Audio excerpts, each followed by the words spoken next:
அம்மாவினுடைய ஆவி அம்மாவினுடைய ஆவி அம்மாவினுடைய ஆவி அவரை திமுகவுக்கு அனுப்பிவிட்டது என்று எடப்பாடி அப்பொழுது சொன்னார்.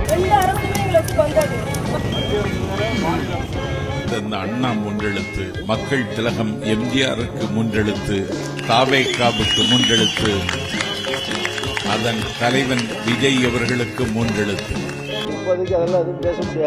எல்லா விஷயத்தையுமே இப்பவே நம்ம போட்டு உடைச்சிட்டா என்ன அர்த்தம்? வெல்கம் டு பாலிடிக்ஸ் பேசுறாங்க.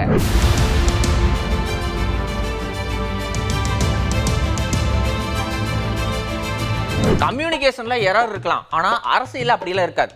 டெல்லி அணியா தமிழ்நாடு அணியா பாத்திரலாம் அப்படின்னு முதல்வர் மு.க. ஸ்டாலின் வந்து சொல்லியிருந்தாரு. ஆனா எதிர்க்கட்சி தலைவர் எடப்பாடி பழனிசாமி என்ன சொல்றாருன்னா, நாங்க மட்டுமா தேசிய அணி கூட கூட்டணி வச்சிருக்கோம், அவங்களும் தானே கூட்டணி வச்சிருக்காங்க, அப்படின்னா டெல்லி அணின்னு அவங்க யார சொல்றாங்க அப்படின்னு கேட்டிருக்காரு. அச்சோ, அது அப்படியெல்லாம் இல்ல, அவர் வந்து தப்பா புரிஞ்சிருக்காரு, சிஎம் சொன்ன மீனிங்கே வேற அப்படின்னு கிளாரிபிகேஷன் கொடுக்கிறாரு அமைச்சர் சேகர் பாபு. முதல்வர் சொன்ன அர்த்தம் டெல்லியிலே ஆளுகின்ற பாரதிய ஜனதாவை குறிப்பிட்டு சொன்னது. இது எடுத்துக்கொள்வோருடைய கருத்துக்கள் எப்படி வேண்டாலும் எடுத்துக்கொள்ளலாம். எங்கள் முதல்வர் கருத்து மத்தியிலே ஆளுகின்ற பாரதிய ஜனதாவா, தமிழகத்திலே ஆளுகின்ற திராவிட முன்னேற்ற கழகமா என்ற கோணத்தில் தான் சொன்னார்கள். தமிழ்நாடு அங்கன்வாடி சங்கங்களின் கூட்டமைப்பு சார்பாக கோவையில பல்வேறு அம்ச கோரிக்கைகளை வலியுறுத்தி போராட்டங்கள் நடந்துட்டு இருக்கு. அதுக்கு ஆதரவு கொடுக்கறதுக்காக தமிழக பாஜக தலைவர் நயினார் நாகேந்திரன், அப்புறம் வந்து பாஜக எம்எல்ஏ வானதி சீனிவாசன் இவங்க எல்லாம் போயிருக்காங்க. அங்கேயே உட்கார்ந்துருக்காங்க, கீழே உட்கார்ந்துருக்காங்க. அப்ப பணியாளர் வந்து பேசும்போது மத்திய அரசும் மாநில அரசும் எங்களை மாறி மாறி பந்தாடிட்டு இருக்காங்க, அவங்கள கேட்டா இவங்கள சொல்றாங்க, இவங்கள கேட்டா அவங்கள சொல்றாங்க அப்படின்னு அவர் முன்னாடியே பேசியிருக்காங்க.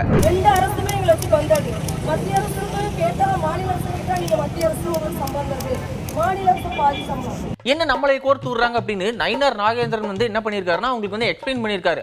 அது வேற கவர்மெண்ட், இது வேற கவர்மெண்ட் அப்படின்னு கிளாஸும் எடுத்திருக்காரு. மத்திய அரசு வேற, மாநில அரசு வேற. மத்திய அரசுக்கு ஒரு ஓட்டு, மாநில அரசுக்கு ஒரு ஓட்டு. இந்த பேச்சுவார்த்தையெல்லாம் நடந்துட்டு இருக்க, அவங்களே பேசி ஒரு முடிவுக்கு வரட்டும் அப்படின்னு ரொம்ப ஆழ்ந்த சிந்தனையில உட்கார்ந்துருக்காங்க வானதி சீனிவாசன். சேலம் மாவட்டத்துல நாளைக்கு தாவேக தலைவர் விஜய் பங்கேற்கிற கூட்டம் நடக்குது. இதுக்காக மலை அடிவாரத்துல ஒரு சூப்பரான லொகேஷன்ல சூஸ் பண்ணி அங்க ஏற்பாடுகள் தீவிரமா நடந்துட்டு இருக்கு. அப்படி என்னென்ன ஏற்பாடுகள் நடந்திருக்கு அப்படின்னு பிரஸ் மீட் கொடுக்கறதுக்காக புதுசா திறந்த தாவேக மாவட்ட ஆபீஸ்க்கு வந்தாங்க. அப்போ தாவேக பொதுச் செயலாளர் என் ஆனந்த் அவர்களுக்கும் சேலம் மாவட்ட செயலாளர் பார்த்திபன் அவர்களுக்கும் ஒரு யுத்தம் நடந்திருக்கு. அதாவது எங்க தளபதி கூடவே இருக்கிற உங்க முன்னாடி நான் எப்படிங்க உட்கார அப்படின்னு பொசுக்குன்னு தரையில உட்காந்துட்டாரு. ஐயோ, நீங்க தான் மேல உட்காரணும் அப்படின்னு அவர் சொல்றாரு. இப்படி ரெண்டு பேருமே மாறி மாறி நீங்க தான் உட்காரணும் அப்படின்னு அன்பும் மரியாதையும் பாசமா பெசஞ்சு ஷேர் பண்ணியிருக்காங்க.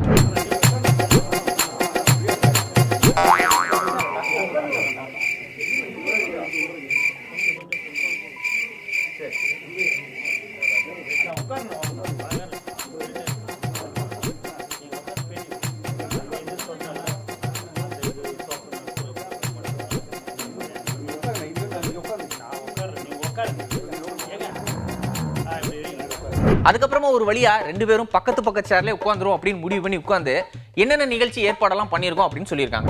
2 என்ட்ரி கொடுத்துருக்கோம். எல்லாருமே கிட்டத்தட்ட ஒரு 1/2 கிலோமீட்டர் முதல்ல பார்க்கிங், டோட்டல் பார்க்கிங். அரங்க வந்து ரோட கிராஸ் பண்ணாத வகையில் காவல்துறை அறிவுறுத்திருக்காங்க. எங்கேயுமே இப்ப அரங்கு இருக்குன்னா அதுக்கு ஆப்போசிட் 4-வே ட்ராக் இருக்கு, அதுல இறங்கி யாரும் வந்து கிராஸ் பண்ணி வரக்கூடாது, போக்குவரத்து இடையூறாயின்னு சொன்னதுனால அங்க 2 பார்க்கிங் தவிர்த்து விட்டு இந்த நம்ம கிரவுண்ட் ஒட்டின மாதிரி ரைட் சைடு அந்த பூரா பார்க்கிங் பண்ணிருக்கோம். எல்லா வண்டியும் அங்க இறக்கிட்டு அந்த பார்க்கிங் போயிடுவாங்க. அங்க இருந்து ஒரு 1/2 கிலோமீட்டர் எங்கள் நிர்வாகிகள் நடந்து வராங்க.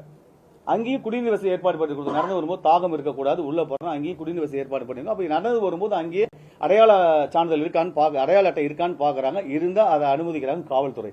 அதற்கப்புறம் நுழைவாயில், பெண்களுக்கு தனியாக ஒரு நுழைவாயில், ஆண்களுக்கு ஒரு தனியாக நுழைவாயில் வச்சிருக்கோம். அந்த பெண்களுக்கு நுழைவாயில் வரும்போதும் அங்கேயும் அடையாள அட்டை சரி பார்த்து உள்ள பெண் காவலர்கள் உள்ள அனுப்புறாங்க. எங்க பெண் தளபதி விஜய் பாதுகாப்பு படையை சேர்ந்த அவங்க ஒரு 30 பேர் வராங்க. அவங்களும் அந்த பெண் காவலர்களோடு இணைந்து பணியாற்றுறாங்க. அப்ப எந்த இடத்துலயுமே கும்பல் கூடிடக்கூடாது அப்படிங்கிறது தெளிவா இருக்கும். 5 பேர் மேல ஏதாவது கும்பல் கூடிச்சுன்னா எங்க கழக தோழர்கள் போய் அவங்க பேசி எதுக்காக வந்திருக்கேன்னு சொல்லி அன்போடு அந்த கும்பலை கலைத்து அனுப்பி விடுவார்கள். இப்போதைக்கு எதுவுமே சொல்ல முடியாது, அதை மட்டும்தான் இப்போதைக்கு சொல்ல முடியும் அப்படின்னு என்டிஏ கூட்டணி பக்கம் பொன் ராதாகிருஷ்ணன் அவர்களும், திமுக கூட்டணி பக்கம் திருநாவுக்கரசு அவர்களும் பேசியிருக்காங்க. எல்லா விஷயத்தையுமே இப்பவே நம்ம போட்டு உடைச்சிட்டா என்ன அர்த்தம்? நாள் இருக்குது. இனி கூட்டணி கட்சிகள் இடத்தை முடிவு பண்ணணும், வேட்பாளர்களை முடிவு பண்ணணும், தேர்தல் நடக்கணும், வெற்றி அதனை சார்ந்த எந்தெந்த கட்சிக்கு எப்படி இருக்குது, எல்லாம் சார்ந்துதான் நிறைவாக நீங்க சொல்லக்கூடிய விஷயங்கள் வரும். கூட்டணி தொடர்ந்து கொண்டிருக்கிறது. ஏற்கனவே இருக்கிற கூட்டணி தானே, புது கூட்டணி இல்லையா. திமுக காங்கிரஸ் பழைய கூட்டணி தானே. அதனால இந்த கூட்டணி தொடர்ந்து கொண்டிருக்கிறது. பேச்சுவார்த்தை ரெண்டு பக்கமும் காங்கிரஸ்ல கமிட்டி போட்டிருக்காங்க.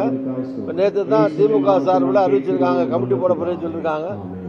22க்கு மேல பேச்சுவார்த்தை நடத்தப்படும்னு திமுக சார்பில் அறிக்கை விட்டுருக்காங்க. அதனால அதுக்கு அவங்க கமிட்டி போட்ட பிறகு அந்த கமிட்டி இந்த கமிட்டி எல்லாம் பேச்சுவார்த்தை அதுக்கு பின்னாடி தொடங்கி பேச்சுவார்த்தை நடக்கும். அதுக்கு முன்னால எத்தனை தொகுதி, என்ன எம்எல்ஏ தொகுதி, பழைய ஆளுக்கு புது ஆளுக்கு, இதெல்லாம் இப்போதைக்கு அதெல்லாம் எதுவும் பேச முடியாது. எல்லா விஷயத்தையுமே இப்பவே நம்ம போட்டு உடைச்சிட்டா என்ன அர்த்தம்? இதைத்தான் வேற்றுமையில் ஒற்றுமை அப்படின்னு சொல்லுவாங்க போல. பாமகல மகன் அணி ஒரு பக்கம் கூட்டணி அறிவிச்சு போயிட்டு இருக்காரு, அப்பா அணியில இன்னும் பேச்சுவார்த்தை நடந்துட்டு இருக்கு அப்படின்னு சீக்கிரம் சொல்றோம் அப்படின்னு சொல்லியிருக்காரு.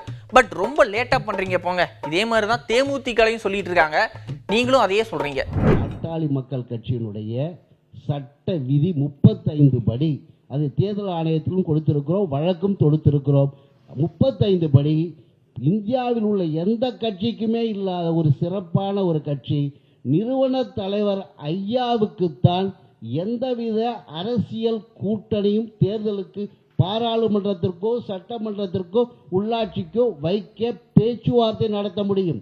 ஐயாவுக்கு மட்டுமே நிரந்தர அதிகாரம் கொடுக்கப்பட்டிருக்கிறது. பொய் பேசுறதையே அரசியலா கொண்ட ஒரு கூட்டத்தை பாமக இருந்து நீக்கி விட்டோம், அரசியலில் இருந்து என்னை ஒழித்து கட்டுவதற்காக எதையோ பேசுறாங்க அப்படின்னு பாமக நிறுவனர் ராமதாஸ் வேதனையோட பேசியிருக்காரு. பொய் கூட்டம், பொய்யும் பொருட்டுமே அரசியலாக நடத்தி கொண்டிருக்கின்ற ஒரு கூட்டம். நாங்கள் அந்த கூட்டத்தை கட்சியிலிருந்து எடுத்து விட்டோம், அடிப்படை உறுப்பினர் பதவியிலிருந்து எடுத்து விட்டோம். அவரோடு சேர்ந்த சில ஒரு கூட்டங்கள் பொய்யா பேசுவது, இட்டுக்கட்டி பேசுவது, ஏளனமாக பேசுவது, மனம் புண்படும்படி பேசுவது, என்னை மட்டுமல்ல 26 ஆண்டு காலம் ஓய்வின்றி உழைத்து வருகின்ற ஜே.கே. மணி, கௌரவ தலைவர் ஜே.கே. மணி அவர்களை வசைபாடுவதை நாளும் தொழிலாக கொண்டு செய்து வருவது, இப்படி அரசியல் அப்படி போன அந்த பொய்யர்கள் கூட்டம் அரசியல் பேசாமல் என்னை அரசியலிருந்து ஒழித்து விட வேண்டும் என்ற நோக்கத்தோடு எதையோ பேசுகிறார்கள். தமிழுக்கு 3 எழுத்து, அன்புக்கு 3 எழுத்து, அம்மாவுக்கு 3 எழுத்து, அப்பாவுக்கு 3 எழுத்து, அண்ணாவுக்கு 3 எழுத்து, நம்ம விஜய் அண்ணாவுக்கும் 3 எழுத்து அப்படின்னு கலைஞர் கருணாநிதி பாணியில 3 எழுத்து கவிதை பேசி கூட்டத்தை தன் பக்கம் திருப்பி இருக்காரு தாவேகா நாஞ்சில் சம்பத். தமிழுக்கு 3 எழுத்து, தமிழர்கள் வாழ்ந்த வாழ்விற்கு 3 எழுத்து, வாழ்விற்கு துணை நிற்கும் அறிவுக்கு 3 எழுத்து, அறிவார்ந்தோர் இடையிலும் காதலுக்கு 3 எழுத்து, காதலர்கள் போற்றி நின்ற வீரம் 3 எழுத்து, வீரம் விளைக்கின்ற களம் 3 எழுத்து, களம் சென்று காணுகின்ற வெற்றி 3 எழுத்து. அந்த வெற்றியை ஒரு வல்லாதிக்கத்திற்கு எதிராக முதலில் பெற்று தந்த அண்ணா 3 எழுத்து. அந்த அண்ணா பெற்ற வெற்றியை 1977 புதுப்பித்த மக்கள் திலகம் எம்ஜிஆருக்கு 3 எழுத்து. அண்ணாவும் எம்ஜிஆரும் நிகழ்த்திய சரித்திர சாதனையை 2026 எழுதப்போகிற தாவேகாவுக்கு 3 எழுத்து. அதன் தலைவன் விஜய் அவர்களுக்கு 3 எழுத்து. 3 எழுத்தில் என் மூச்சிருக்கும் என்று தமிழ்நாடு முழுக்க இன்றைக்கு 1 கோடி இளைஞர்கள் தாவேகாவில் சங்கமமாகி இருக்கிறார்கள். இவரு எந்த கட்சியில தன்னுடைய ஜேர்னி ஸ்டார்ட் பண்ணாரோ அங்க ஆரம்பிச்சு தமிழ் மாநில காங்கிரஸ், அதிமுக, திமுக, தேமுதிக, பாஜக, மக்கள் நீதி மையம், நாம் தமிழர் கட்சி வரைக்கும் கோர்வையை இழுத்து விட்டு ஒரு துவச்சு காய போட்டு தாவேகால சுத்தமான கட்சியா முடிக்கிறார். தமிழ்நாட்டு அரசியலில் ஒரு மாற்றத்திற்கான தேவை இருந்தது.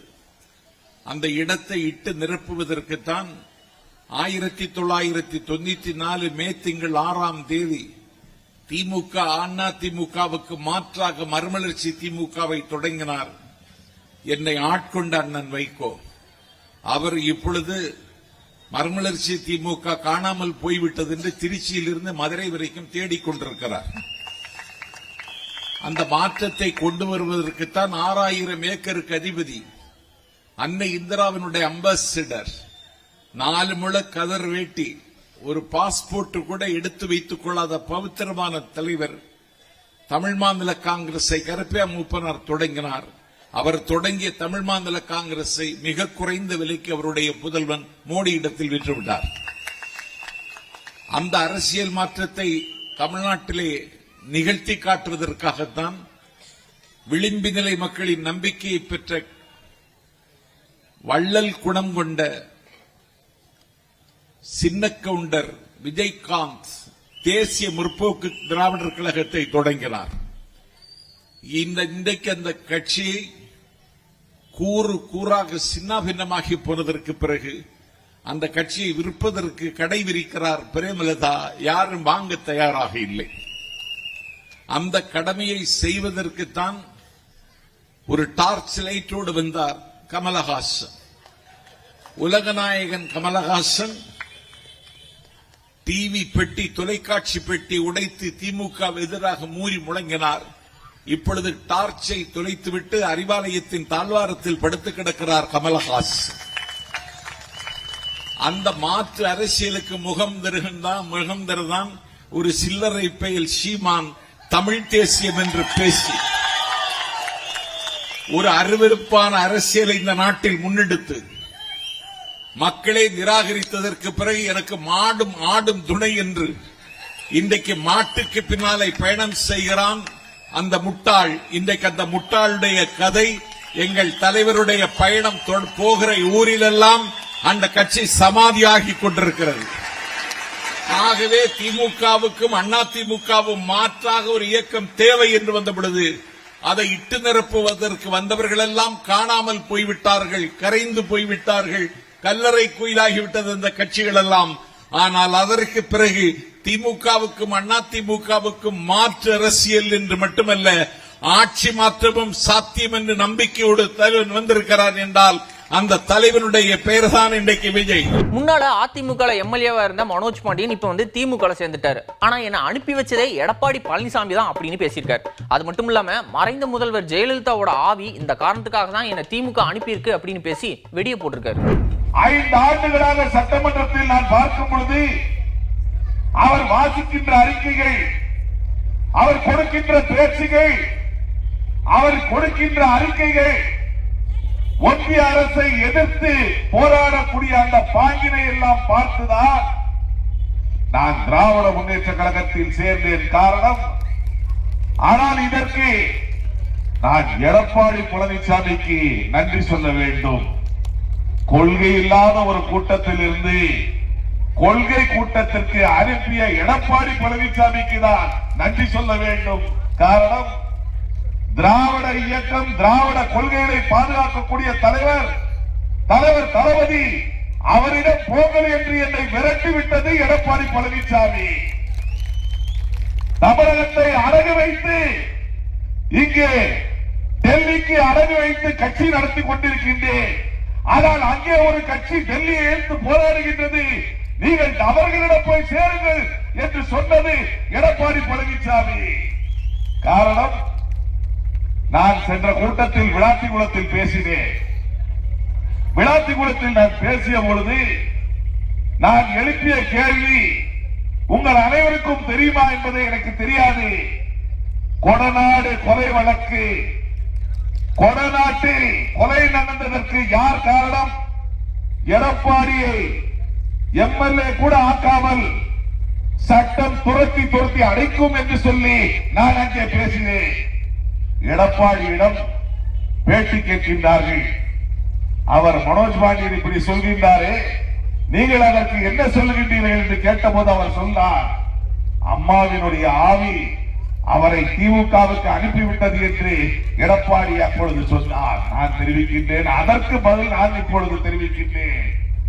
அம்மாவுடைய ஆவி தாய் கழகமான திமுகவுக்கு செல் என்றுதான் என்று இன்று அனுப்பி வைத்தது. காரணம், கொள்கை கூட்டம் எடப்பாடிக்கு கொடநாடு என்றாலே பயம்.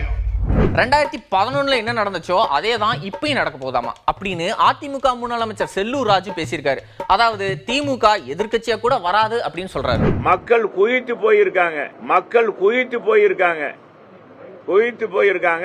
திமுக கூட்டணி எதிர்க்கட்சியா கூட வர முடியாது.